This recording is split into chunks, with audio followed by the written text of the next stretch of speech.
Di antaranya yaitu pembuktian qudrat iradat kita yang telah dituliskan oleh Allah Subhanahu wa taala di seluruh qadimnya. Di sananya kita ternyata membuktikan masing-masing berada di tempat yang mulia untuk Allah Subhanahu wa taala.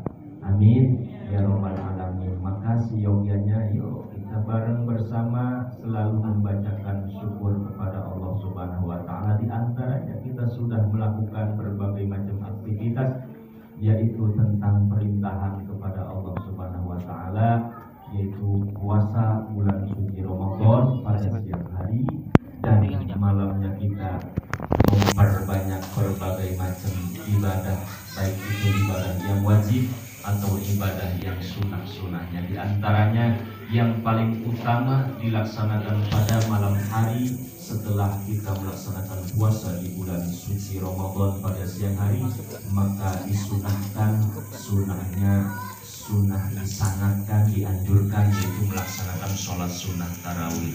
Sebab para jamaah rahimakumullah, sholat sunnah tarawih itu adalah sholat sunnah yang hampir sedikit lagi diwajibkan oleh Allah Subhanahu wa taala. Sebab ini atas riwayat di mana Rasulullah Shallallahu alaihi wasallam pertama kali diberitakan oleh malaikat Jibril untuk melaksanakan sholat sunnah tarawih di dua tempat, di Masjidil Haram atau di Masjid Nabawi. Ternyata hari pertama, kedua, ketiga makin banyak jamaah para sahabat yang mengikuti sholat sunnah tarawih. Maka Rasulullah berinisiatif untuk defending kelanjutan sholat sunnah tarawih di rumah dilaksanakan. Maka setelah dua tempat dilaksanakan, ternyata jumlah sholat sunnah tarawih itu adalah 20 rakaat. Jadi 11 diantaranya dilaksanakan secara berjamaah zahiriyah, yaitu di mana 11 rakaat berikut sholat witir Allah Subhanahu wa taala. Rasulullah mempunyai inisiatif, takutnya sholat sunnah tarawih ini diwajibkan, maka Rasulullah pulang ke kediamannya, dilanjutkan menjadi 23 rakaat beserta sholat witir. Alhamdulillah kita sebagai umatnya telah melaksanakan, mudah-mudahan sholat sunnah kita, sholat tarawih kita diterima oleh Allah Subhanahu wa taala. Bahkan malam ini sholat sunnah tarawih kita pahalanya langsung naik ke langit, dibuka pintu langit, diterima, dicatat di Lauhil Mahfuznya Allah Subhanahu wa taala. Amin ya rabbal alamin. Sebab ada sholat atau ibadah-ibadah yang tidak langsung naik ke langit. Ada apa sebabnya? Ada penyakit-penyakit, diantaranya penyakit takabur, ujub-riya, namimah, dan macam-macam penyakit hati yang itu akan menghalangi ibadah-ibadah amaliyah kita, pahala kita. Jadi kalau kita sholatnya alhamdulillah tadi lumayan cukup bagus, diantaranya sunnah wajibnya kita lakukan semuanya, mudah-mudahan malaikat membawa langsung suhuf kita ke langit pertama, ke langit kedua, sampai ke Lauhil Mahfuz, dicatat, disimpan. Allah ridho kepada kita sehingga menjadi amaliyah kita jadi amaliyah yang super, amaliyah yang berbobot. Amin ya rabbal alamin. Kebetulan ini malam Senin, sebelum kemarin malam diantaranya ada peristiwa, yaitu pada bulan suci Ramadan lah, di mana Al-Quranul Karim Allah Subhanahu wa taala pertama kali diturunkan di bulan suci Ramadan. Syahrul Ramadan allazi unzila fihil Qur'an hudan linnas wa bayyinatin minal huda wal furqan. Di bulan suci Ramadan inilah unzila fihil Qur'an, Allah Subhanahu wa taala menurunkan Al-Qur'anul Karim, di mana ayat pertama yaitu diterima oleh Rasulullah Shallallahu alaihi wasallam di Gua Hira dengan bunyinya Iqra bismi rabbikal ladzi khalaq.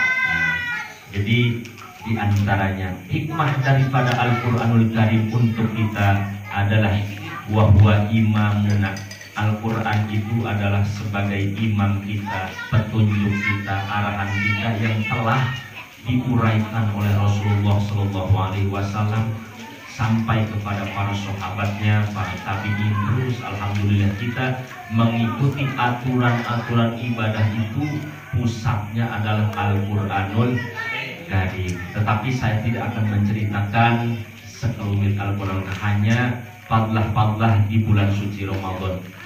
Rasulullah Shallallahu Alaihi Wasallam telah mensyiarkan, menganjurkan kepada para sahabat ketika akhir-akhir di Ramadan. Sahabat bertanya, ya Rasulullah, ada apa di akhir-akhir Ramadan? Dan ini ketika di akhir-akhir Ramadan ini ada tanggal-tanggal yang khususiyat atau tanggal-tanggal yang ganjil, di mana di situ ada tanggal yang ganjil Allah Subhanahu wa taala yaitu menurunkan yang disebut namanya malam. Ada satu malam Lailatul Qadar.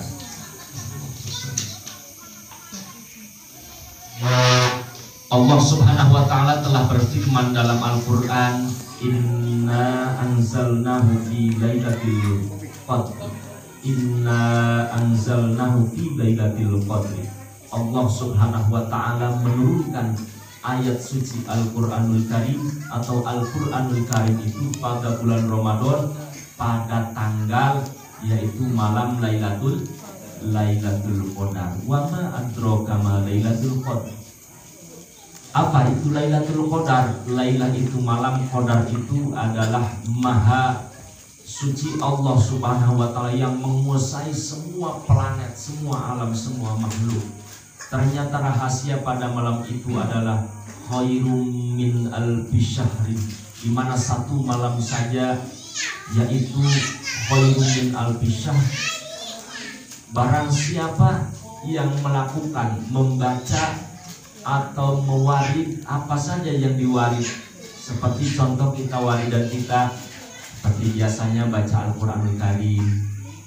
Nah, pas ada pertemuan pada Lailatul Qadar itulah kita sedang beribadah kepada Allah Subhanahu wa taala, entah itu ibadah mahdhah atau ghair mahdhah, ibadah sunnah atau wajib. Maka bertepatan dengan Lailatul Qadar lah detik itu juga kita disestempel ibadah kita itu khairun, sangat-sangat lebih baik min alfi syahr, daripada 1000 bulan. Masya Allah, alhamdulillah. Maka Rasulullah Shallallahu Alaihi Wasallam memberikan metode tata cara bagaimana ya Rasul untuk mengetahui kita Lailatul Qadar, malam Lailatul Qadar itu terhitungnya bagaimana. Kata Rasulullah Shallallahu Alaihi Wasallam, di mana 10 akhir pada bulan suci Ramadan, maka Allah Subhanahu wa taala akan memberikan rahasia itu di dalam 10 akhir di pada bulan suci Ramadan. Kita sudah nyampe belum kepada 10 akhir? Belum. Jadi mudah-mudahan nanti pada tanggal 21 kan ganjil Bu ya.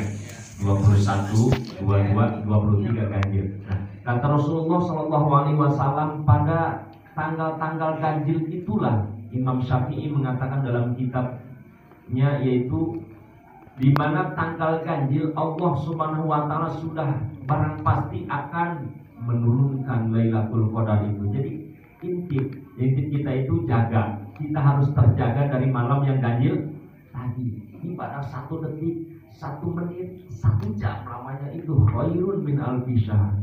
Ya Rasul, saya ini namanya Lailatul Qadar tidak tahu bagaimana ada. Nanti Allah berikan ciri-cirinya Lailatul Qadar. Di antaranya ciri-ciri Lailatul Qadar itu kita harus jauh dari keramaian. Maksudnya iktikaf di tempat yang sepi lah gitu, sepi, baca Quran sendiri di kamar atau di masjid atau di musola, sunnah iktikaf. Nah nanti insya Allah ketika Allah Subhanahu wa taala memberikan kepada kita Lailatul Qadar, minimal ada rasa jiwa yang sangat luar biasa yang tidak pernah kita rasakan, yaitu mana? Mutmainnah, ada ketenangan jiwa di luar dugaan kita. Ibadah terasa nikmat, napas kita nikmat, penglihatan nikmat, indah dan berbagai. Itulah ciri paling rendah diantaranya Lailatul Qadar. Atau sama sekali tidak kita merasakan, tetapi kita akan mendapatkan pahala tanggal-tanggal ganjil itu, yaitu khairun min alfi syahr, yaitu 1000 bulan kita beribadah, hanya dengan 1 malam kita mendapatkan pahalanya. Mudah-mudahan siapa orang yang mendapatkan Lailatul Qadar, itulah orang yang sangat teristimewa, orang yang sangat luar biasa. Sebab pelaksanaan persyaratan Lailatul Qadar itu ya kita dari mulai ibda binafsi, niatan kita, anta maksudi ya Allah, saya beribadah hanyamu kepadamu ya Allah, lillahi rabbil alamin, atau lillahi ta'ala, ibadah saja baca Quran tidak. Jadi yang kedua, persyaratan ingin menemukan Lailatul Qadar itu tidak ada perasaan di dalam hati kita, ya Allah saya ingin sekali bertemu dengan malam Qadar itu, Lailatul Qadar itu. Kalau kata Imam Ghazali, kalau ada perasaan itu kurang nanti. Jadi biasa saja. Yang penting kita ingat tanggal ganjilnya, 21, 23, 25, 27 dan 29 ya. 29. Yang ganjil ya. 31. Hah? 31 mah itu mah sudah jalan-jalan. 31 mah udah Syawal. Jadi ingat-ingat, terhitungnya dari 10 akhir bulan suci Ramadan, terhitung daripada tanggal yang ganjil dari 21, 23, 25, 27, 29. Insya Allah, entah itu mau berjamaah melaksanakan bacaan apa saja, waridan apa saja, atau masing-masing di rumahnya, ya Allah minta kepada Allah Subhanahu. Sebab di situ di malam itu tanazzalul malaikatu warruhu fiha bi'izni rabbihim min kulli amr.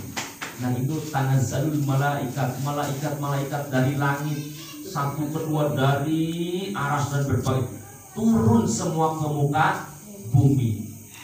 Warruhu fiha, dan para ruh aulia Allah, para wali-wali Allah pun turun ke muka bumi mencari orang-orang yang beribadah di pada Lailatul Qadar itu. Kita berdoa minta diampuni atas semua dosa kita, minta uang banyak, minta suki, berbagai macam doa kita panjatkan udah pada Lailatul Qadar, pada malam ganjil itu. Apa saja permintaan kita itu yakin 100% diijabah oleh Allah Subhanahu wa ta'ala. Sebab tidak ada penghalang pada malam itu antara makhluk dan Allah Subhanahu wa ta'ala pada malam Lailatul Qadar. Ketika kita berdoa tidak ada penghalang antara kita sama Allah. Artinya permintaan apapun kita panjatkan, Allah Subhanahu wa ta'ala akan mengabulkan. Amin ya rabbal alamin. Jadi kesimpulannya, saya mengajak kepada ibu bapak semuanya, mudah-mudahan yang kita punya, yang kita miliki, yang kita bisa saja ibadah mah. Jadi mas tatoktum kata Rasulullah, yang kita mampu, saya mau sholat sunnah aja, misalnya malam, tengah malam, atau mau baca Quran saja, atau baca qulhu aja, apa saja, atau zikir apa saja, itu yang bisa, yang kita bisa. Yuk kita menghadap kepada Allah. Ka'anna kataro. Nah, kita menghadap kepada Allah, tawajuh kepada Allah Subhanahu wa ta'ala, duduk menghadap kiblat, iktikaf kalau di masjid kita tempatnya. Kalau di luar masjid tidak akan mendapatkan pahala iktikaf. Ya terhadap tawajuh kepada Allah Subhanahu wa ta'ala, tersimpuh kepada Allah Subhanahu wa ta'ala, panjatkan berbagai macam doa. Itulah insya Allah kita hidup akan diberkahi di dunia dan di akhirat, diselamatkan, kita digolongkan kepada aulia Allah, disatukan beserta para anbiya wal mursalin. Amin. Mudah-mudahan. Yang kedua, saya